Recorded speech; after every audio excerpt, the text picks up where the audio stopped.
Halo, Bu Farah. Halo Bu Sonda. Apa kabar? Aduh, gimana ya Bu ya?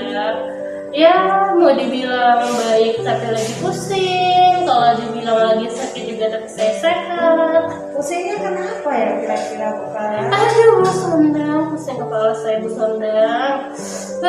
Anak-anak Bu biasa. Tugasnya tuh gak dikumpulin sampai sekarang Bu. Aduh, aku nggak tahu Bu, aku harus kayak gimana lagi, aku bingung. Kira-kira yang sudah Bu Farah lakukan apa selama ini? Ya udah saya tagihin terus Bu, tapi tetap aja nggak dikumpul. Gimana dong? Gitu. Sudah ditanyakan sama anaknya kan? Sudah, tapi nggak dibalas Bu. Nah, itu saya kan kesini mau menyelesaikan masalah Bu Farah ini. Iya, Kak Ya kan? Bu Sonda mau bantuin saya. Iya, Iya. tapi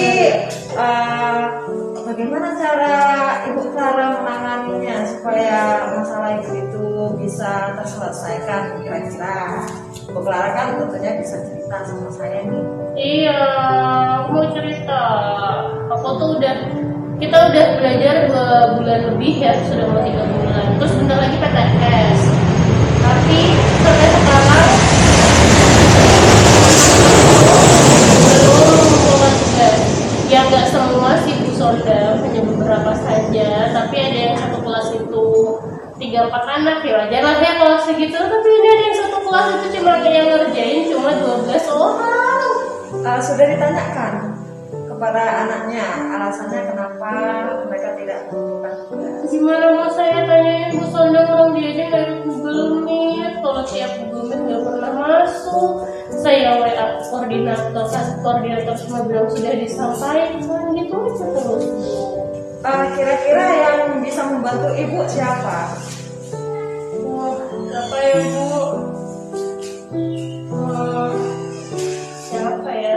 Saya udah minta tolong koordinator, tapi teman-temannya masih kayak gitu juga. Ibu sudah ceritakan sama teman-teman Ibu yang lain?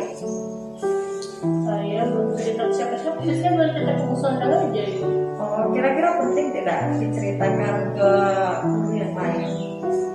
Ya penting nggak penting sih, tapi kalau kayaknya sih kalau kayak gini penting deh Bu. Karena saya mau tanya juga ke guru lain apa mereka juga ngalamin hal yang sama kayak saya ya, sama anak-anak kelas yang bermasalah ini. Iya, bisa jadi ya kan Bu Clara. Kira-kira kalau misalkan Ibu Clara menanyakan sama yang lain, ini kepada siapa dulu? Saya tanyanya wali kelasnya dulu kali ya Bu ya. Nah, itu yang menjadi kekuatan Bu Clara sebenarnya. Nah, Bu Clara tanyakan sama wali kelas. Nah, setelah wali kelas siapa lagi kira-kira yang dapat membantu Bu Clara? Kalau saya sudah tanyain ke wali kelas, baru saya tanya juga ke guru-guru pelajaran lainnya. Ya, Terus kalau udah juga, tapi ternyata masih belum ada jawaban juga, kayak saya harus koordinasiin wali kelas untuk bisa menginformasikan ke wali murid. oh iya bagus. Itu sudah menjadi kekuatan ya untuk dapat menyelesaikan masalah. Kira-kira konsepnya seperti apa yang akan Ibu Clara lakukan? Apakah langsung ketemu sama wali murid atau seperti apa? Jangan langsung ke wali murid. Saya tuh butuhnya ngobrol sama anaknya sih sebenarnya Bu. Ya mungkin nanti saya bikin rekap dulu kali ya, rekap nilai mereka.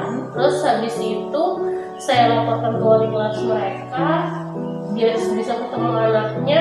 Saya panggil ke sekolah yang sama sekali tidak pernah melakukan tugas ini. Terus habis itu, tapi kalau nggak sama sekali juga anaknya itu nggak datang, baru saya minta bantuan sama BK sama wakaf siswa. Gimana? Iya bagus juga itu. Tapi pernahkah Bu Clara menanyakan kepada anak gitu kenapa mereka tidak mengerjakan tugas? Kalau anak Bu, saya itu gimana bisa menanyakan anak kalau anaknya nggak pernah ikut meet Bu? Oh iya, berarti terhubungnya melalui kekuatan kekuatan ibu tadi ya yang Iya. ibu sebut tadi ya. Iya Bu. Nah, lalu ketika nanti misalkan ini siapa tadi kekuatannya, wali kelas, Wali kelas, Orang tua ya? orang tua murid, iya, terus BK sama bapak siswa. Nah kalau misalkan mereka nih yang mendatangkan anak menemui Clara, lalu nanti apa yang akan ibu Clara katakan kepada anak? Iya, saya pasti maunya nanya dulu ya, kendalanya apa, kenapa kok tugas dari awal masuk hingga sekarang tidak diselesaikan, kendalanya apa? Apakah masalah jaringan, sinyal, atau mereka punya masalah lain, masalah keluarga kah, atau masalah ekonomi kah? Kita kan nggak tahu ya Bu. Nah, nanti kalau misalnya saya sudah tahu permasalahannya, baru saya kasih solusinya.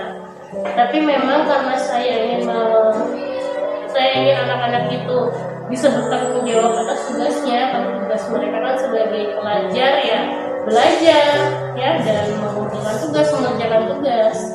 Ya saya pasti tetap menyuruh mereka mengerjakan tugas. Kalau memang kendalanya adalah masalah jaringan atau masalah sinyal, ya saya suruh aja kerjain di sekolah. Ya sangat bagus ya. Iya. Cara ibu menyelesaikan suatu masalah itu sebenarnya sangat bagus dan ibu sudah menyelesaikan masalah ibu sendiri sebenarnya. Nah cuman ini kalau misalkan ada anak-anak nih yang curhat sama ibu, misalkan Bu saya tidak suka kalau pelajarannya seperti ini, bagaimana tanggapan ibu? Ya tergantung situasi dan kondisinya Bu. Kalau memang dia tidak suka dengan pola belajar secara online ya, secara daring, tapi dia masih punya masih bermain HP, berarti kan dia bisa aja, maksudnya dia punya fasilitas gitu loh, tapi dia nggak sukanya belajarnya gitu kan. Iya, kalau misalnya tergantung situasi kondisinya. Kalau misalnya yang saya lihat itu menangkapnya apakah dari cara pembelajaran saya, ataukah memang dari dasar anaknya itu tidak suka, maunya tetap muka. Kalau maunya tetap muka ya karena saya hanya sebagai fasilitator, kami sebagai guru hanya sebagai fasilitator memberikan fasilitas untuk mereka belajar. Jadi kalau mereka memang maunya, Bu saya maunya tetap muka, datang ya sebenarnya silakan aja datang. Kalau memang mereka tuh maunya ngumpulin tugas secara langsung, nggak apa-apa, silakan gitu loh, saya terima. Tapi kalau misalnya dari sistem pembelajarannya kayak Bu Clara, saya nggak suka daring, saya nggak suka online karena pembelajarannya membosankan, hanya disuruh nonton video, hanya disuruh mengerjakan tugas yang ada di video gitu kan. Tapi ternyata pada kenyataannya dia aja nggak pernah masuk gitu loh. Tapi itu kan nggak sinkron ya dengan apa yang dia ucapkan gitu kan. Ya tapi saya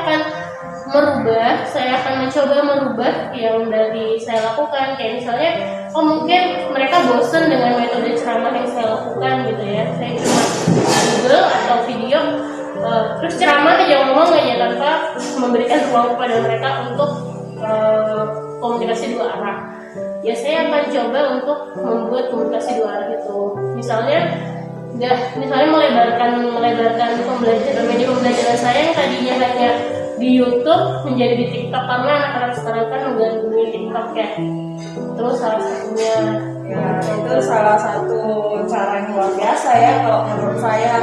Apalagi Bu Clara ini menggunakan berbagai macam media ya. Iya untuk Kira-kira mereka.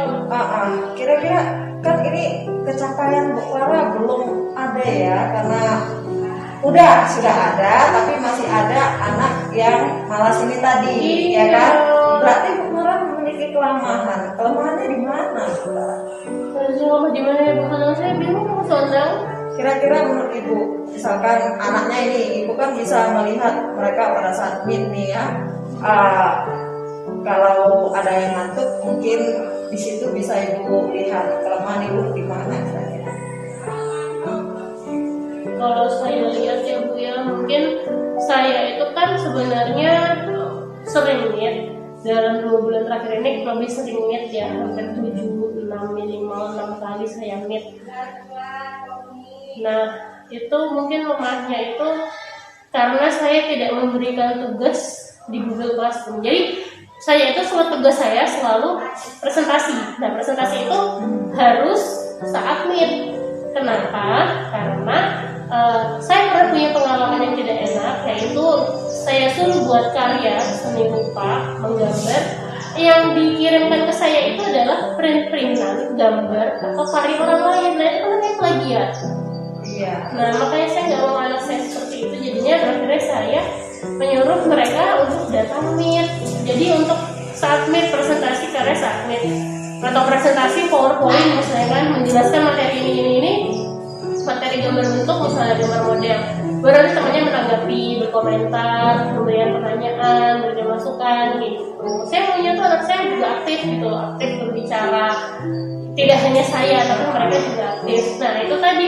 Nah akhirnya saya jadi lebih fokus ke mereka yang masuk ke dalam meet, sehingga yang di Google Classroom karena saya pikir kami selalu meet, maksud saya kan biar yang lain ikut aktif ya.